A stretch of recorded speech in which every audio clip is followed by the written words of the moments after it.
निकल परान गे कैसे जीवो तोरा बिना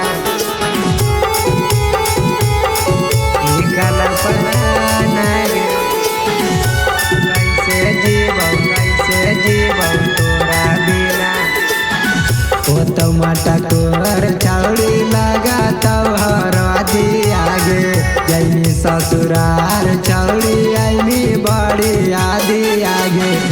ओ तो माता कोर छौड़ी लगा तोहर आदि आगे जैनी ससुरार छौड़ी आईनी बड़ी आदि आगे जन जन कही के तू ले जाना गे कैसे जीवो तोरा बिना छछन परान गे कैसे जीवो तोरा बिना निकल परान गे निकल परान गे कैसे जीवो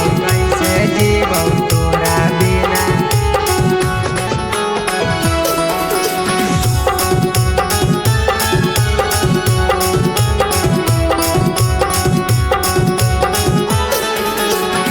जब जब याद तोरे आव मीठी बाती आगे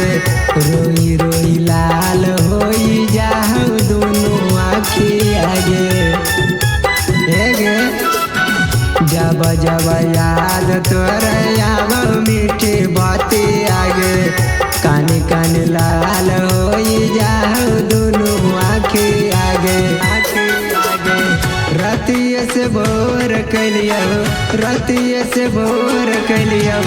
रोई रोई हम गे कैसे जीवो तोरा बिना छछन परान गे कैसे जीवो तोरा बिना निकल परान गे निकल परान गे कैसे जीवो तोरा बिना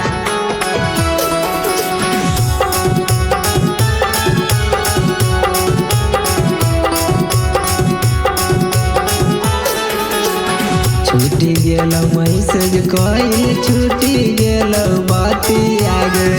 बिना मत कट जाओ कटल नहीं राती आगे छूटी गेल मैसेज कइल छूटी गेल बाती आगे बिना मत कट जाओ कटल नहीं राती आगे परवीन दीवाना संगे करी देनी लगे धर्म पाल बिहारी खातिर गे नहीं बदल गे धर्म पाल बिहारी खातिर गे नहीं बदल गे।